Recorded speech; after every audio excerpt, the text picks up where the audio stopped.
ನಾವೀಗ ಮಂಗಳವಾರ ಬೆಳಗ್ಗೆ ಕಟ್ಮಂಡುವಿಂದ ಹೊರಟು ಮನೋಕಾಮನಾ ದೇವಿ ಹತ್ರ ಬಂದಿದ್ವಿ. ಇಲ್ಲಿ ಮೇಲೆ ಕೇಬಲ್ ಕಾರ್ ಕಾಣಿಸ್ತಾ ಇದ್ದೇವೆ. ಸುಮಾರು ಒಂದು 4 ಗಂಟೆಗಳ ಪ್ರಯಾಣ ಮಾಡಿದ್ಮೇಲೆ ನಾವಿಲ್ಲಿ ಮನೋಕಾಮನಾ ದೇವಿ ಹತ್ರ ಬಂದಿದ್ದೀವಿ.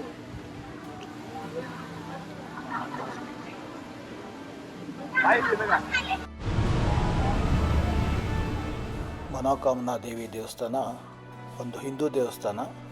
ಇದು ಸುಮಾರು ಕಠ್ಮಂಡುವಿಂದ 105 ಕಿಲೋಮೀಟರ್ ದೂರದಲ್ಲಿದೆ. ಎದುರುಗಡೆ ಬೆಟ್ಟದ ಮೇಲಿದೆ.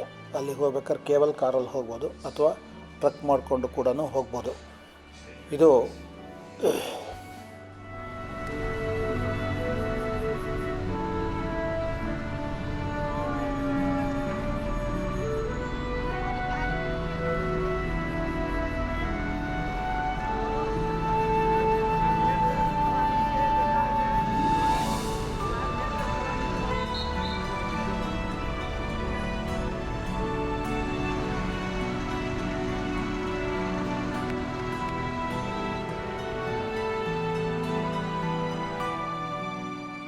ಈ ನಮ್ಮ ಎದುರುಗಡೆ ಇಲ್ಲಿ ಕಾಣ್ತಾ ಇರೋ ಎಲ್ಲ ಜನಗಳು ನಾವು ಕಠ್ಮಂಡುವಿಂದ ಸುಮಾರು ಒಂದು 60 ಜನ 2 ಬಸ್ನಲ್ಲಿ ಬಂದ್ವಿ. ಅವರೆಲ್ಲ ನಮ್ಮ ಸಹ ಪ್ರಯಾಣಿಕರು.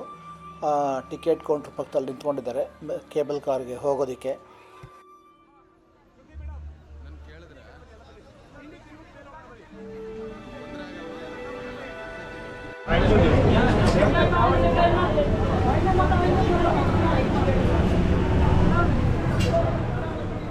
ನಾವು ಕೇಬಲ್ ಕಾರ್ಗೆ ಈ ಒಂದು ಟಿಕೆಟ್ ಕೌಂಟ್ರದ್ದು ಟಿಕೆಟ್ ತೊಗೊಳ್ಬೇಕು. ಸುಮಾರು 700 ರೂಪಾಯಿ ಆಗ್ತಾಯಿದೆ. ಮೇಲೆ ಹೋಗಿ ಬರೋದಕ್ಕೆ ನೇಪಾಳಿ ರುಪೀಸ್ನಲ್ಲಿ 700.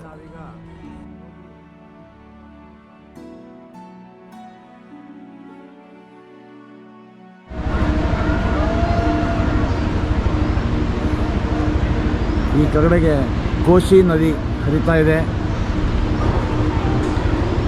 ಕಠ್ಮಂಡುವಿಂದ ಪೋಖ್ರಾ ಹೋಗುವ ಮಧ್ಯದಲ್ಲಿ ಈ ಮನೋಕಾಮನಿ ದೇವಸ್ಥಾನ ನಮಗೆ ಸಿಗುತ್ತೆ. ಈಗ ಸುಮಾರು ಒಂದು 12 ಡಿಗ್ರಿ ಅಷ್ಟು ಟೆಂಪ್ರೇಚರ್ ನಮಗಿಲ್ಲಿ ಇದೆ.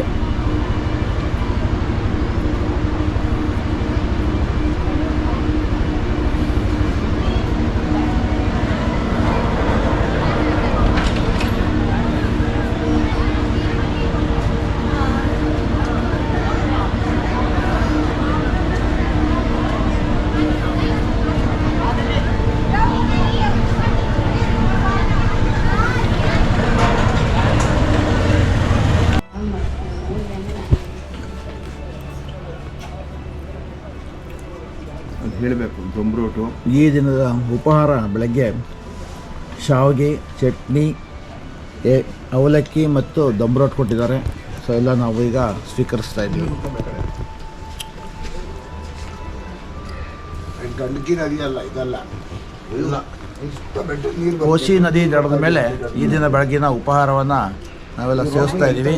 ಬಹಳ ಅದ್ಭುತವಾಗಿ ಈ ಒಂದು ಬೆಳಗಿನ ಉಪಹಾರವನ್ನು ಚೆನ್ನಾಗಿ ತಯಾರಿಸಿಕೊಟ್ಟವ್ರಿಗೆ ಧನ್ಯವಾದ ತಿಳಿಸ್ತಾ ಇದ್ದೀವಿ.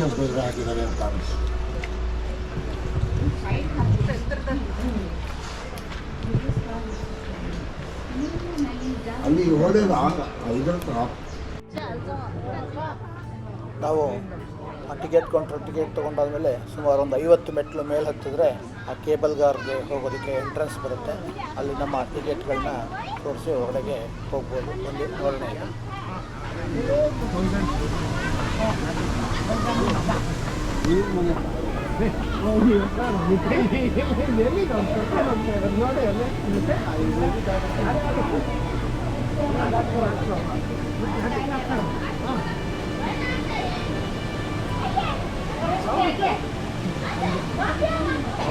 ಬನ್ನಿ.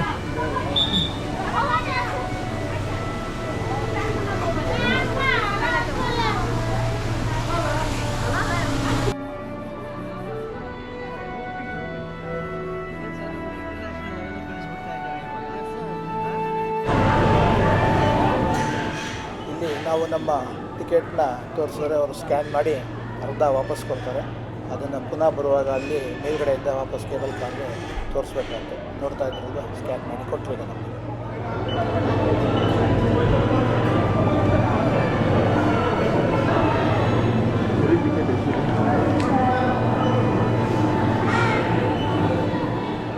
ಸ್ಕ್ಯಾನ್ ಆದ ನಂತರ ನಾವು ಇಲ್ಲಿ ಮುಂದೆ ಕ್ಯೂನಲ್ಲಿ ನಿಂತ್ಕೊಳ್ಬೇಕು. ಎಲ್ಲ ನಮ್ಮ ಹಿಂದೆ ಮುಂದೆ ಎಲ್ಲ ನಮ್ಮ ಸಹಾಯ ಪ್ರಾಣಿಕರಿದ್ದಾರೆ ನೋಡಿ. ನಮ್ಮ ಕಡೆ ಎಲ್ಲ ವಿಡಿಯೋಗೋಸ್ಕರ ಕೈನ ವೇವ್ ಮಾಡ್ತಾ ಇರೋದನ್ನ ಈಗ ನೋಡ್ಬೋದು. ಅದರಲ್ಲಿ ಒಂದು ಕೇಬಲ್ ಕಾರ್ಗೆ 6 ಜನರನ್ನು ಕೂರಿಸೋದು. ಹಾಗಾಗಿ ಕೇಬಲ್ ಕಾರ್ ಬಂದಂಗೆ ನಮ್ಮನ್ನು ಹೊರಗಡೆ ಕಳಿಸ್ಕೊಳ್ತಾರೆ ನೋಡಿ. ಈಗ ನಾವು ಕ್ಯೂನಲ್ಲಿ ಎಲ್ಲ ಮುಂದೆ ಮೂವ್ ಆಗ್ತಾ ಇದ್ದೀವಿ.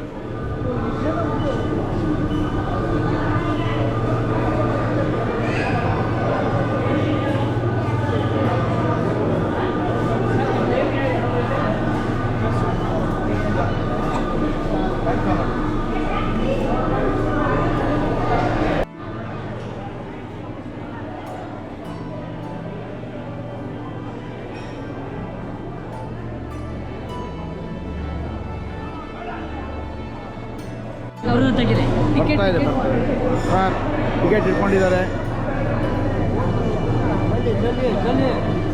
ये लोग है ना वो पोखरा से आए, बाजू में है. अभी पहला बार ये केबल कार के लिए मनोकामना के आगे उसका सबका आशीर्वाद है. देवी का नाम क्या? नाम क्या है? हाँ, नाम क्या बोलो? Sarfaraz. Deepesh. Okay okay okay.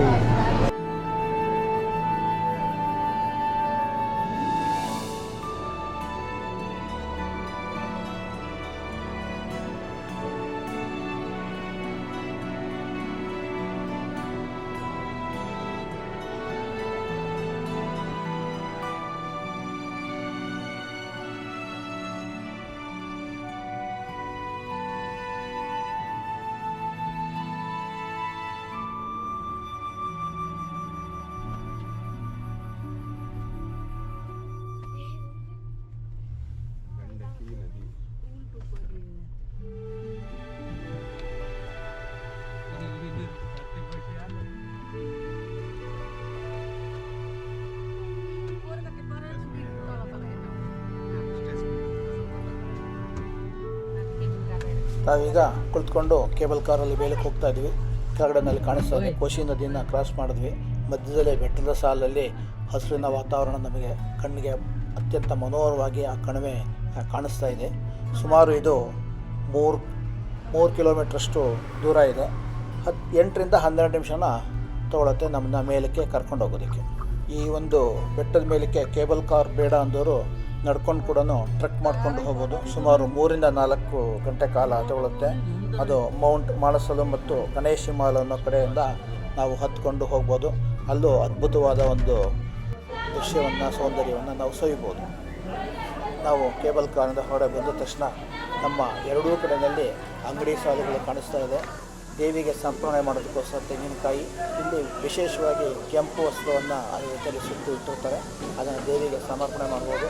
ಈ ದಿನ ಮಂಗಳವಾರ, ತುಂಬ ರಶ್ ಇದೆ. ಎಷ್ಟು ಸಮಯ ತಗೊಳ್ಳೋಕ್ಕೆ ಗೊತ್ತಿಲ್ಲ. ನೋಡೋಣ. ನಾವು ಈಗ ಕ್ಯೂನಲ್ಲಿ ಹೋಗ್ತಾ ಇದ್ದೀವಿ.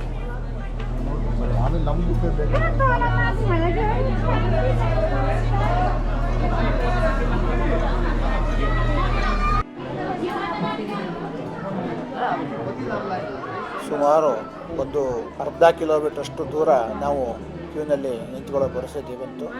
ಸೊ ಒಂದು ಗಂಟೆ ಕಾಲ ಕ್ಯೂನಲ್ಲಿ ನಿಂತ್ಕೊಂಡು ನಾವು ದೇವಿ ದೇವಸ್ಥಾನದ ಒಳಗೆ ಹೋಗ್ತಾ ಇದ್ವಿ. ತಾನೇ ಭಗವತಿ ದೇವಸ್ಥಾನದ ಒಳಗಡೆ ನೋಡಿಕೊಂಡು ಈಚೆ ಬಂದ್ವಿ. ಅಲ್ಲಿ ಒಳಗಡೆ ಫೋಟೋ ತೆಗೆಯೋದಕ್ಕೆ ಅನುಮತಿ ಇಲ್ದ್ರಿಂದ ನಾವೀಗ ದೇವಸ್ಥಾನದ ಹೊರಭಾಗದಲ್ಲಿ ನಿಂತ್ಕೊಂಡು ವಿಡಿಯೋ ಶೂಟ್ ಮಾಡ್ಕೊಳ್ತಾ ಇದ್ದೀವಿ. ಭಕ್ತರು ಕೂಡ ಎಲ್ಲರೂ ತಮಗೆ ಬೇಕಾದ ಫೋಟೋಗಳನ್ನ ತಗೊಳ್ತಾ ಇದ್ದಾರೆ. ಈ ದೇವಿಯ ವಿಶೇಷತೆ ಏನಪ್ಪ ಅಂದರೆ ಪಾರ್ವತಿ ದೇವಿಯರ ಅವತಾರನೇ ಇದೆ ಭಗವತಿ ದೇವಸ್ಥಾನ. ನಮ್ಮ ಮನಸ್ಸಲ್ಲಿ ಏನನ್ನು ಕೋರ್ಕೊಳ್ತೇವೆ ಅದು ಖಂಡಿತ ನಡೆಯುತ್ತೆ ಅಂತ ಇಲ್ಲಿನ ಒಂದು ಪ್ರತೀತಿಯಿಂದ ನೇಪಾಳದ ಹೆಚ್ಚಿನ ಹಿಂದೂ ಭಕ್ತರು ಈ ಒಂದು ದೇವಸ್ಥಾನಕ್ಕೆ ಯಾವಾಗಲೂ ತ್ರಿಶೂಲಿ ಮಾಯಿ ಒಂದು ವಿಗ್ರಹನ ಇಲ್ಲಿ ಸ್ಥಾಪನೆ ಮಾಡಿದ್ದಾರೆ. ತ್ರಿಶೂಲಿ ನದಿ ಮೇಲ್ಗಡೆ ಇದೆ. ಇಲ್ಲಿಂದ ನಾವು ಮನೋಕಾಮನಿ ದೇವಸ್ಥಾನಕ್ಕೆ ಕೇಬಲ್ ಕಾರಲ್ಲಿ ತಾನೇ ಹೋಗಿ ಈಗ ಹೊರಗಡೆ ಬಂದಿದ್ದೀವಿ. ಇಲ್ಲಿ ಒಂದು ಕೃತಕ ಜಲಪಾತವನ್ನು ಸೃಷ್ಟಿ ಮಾಡಿದ್ದಾರೆ. ಸೊ ಅದ್ರ ಮೇಲೆ ಮಹಾದೇವನು ಕೂಡ ಕೂರಿಸ್ಕೊಂಡಿದ್ದಾರೆ.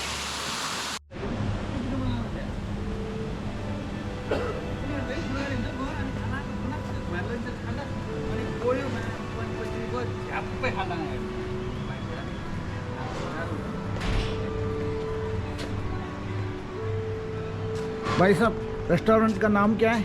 मनकामना कैफे। मनकामना कैफे। जी हाँ। वेज एंड नॉन वेज दोनों दोनों भी मिलता है ना? सर, अच्छी हाँ। बात है, अच्छी बात।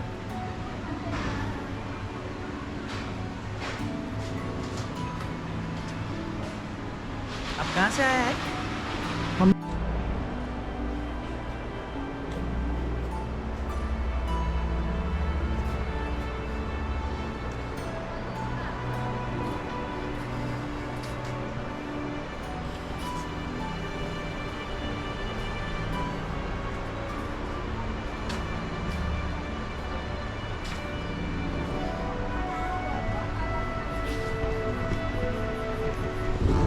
अरे होना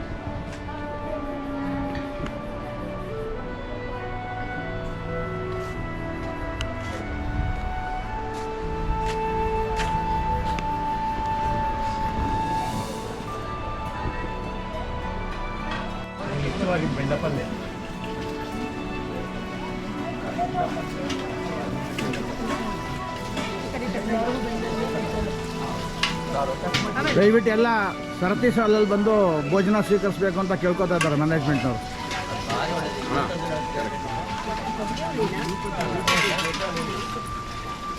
ಚೆನ್ನಾಗಿರೋದೆಲ್ಲ ಚೆನ್ನಾಗಿದೆ ಅಂತೇಳಿ, ಚೆನ್ನಾಗಿಲ್ಲದೆ ಇರೋದನ್ನ ಏನು ಹೇಳಬೇಡಿ. ಎಲ್ಲಾನು ಚೆನ್ನಾಗೇ ಇರುತ್ತೆ. ಹೇಳ್ತೀರಾ ಅಂತ ಗೊತ್ತು.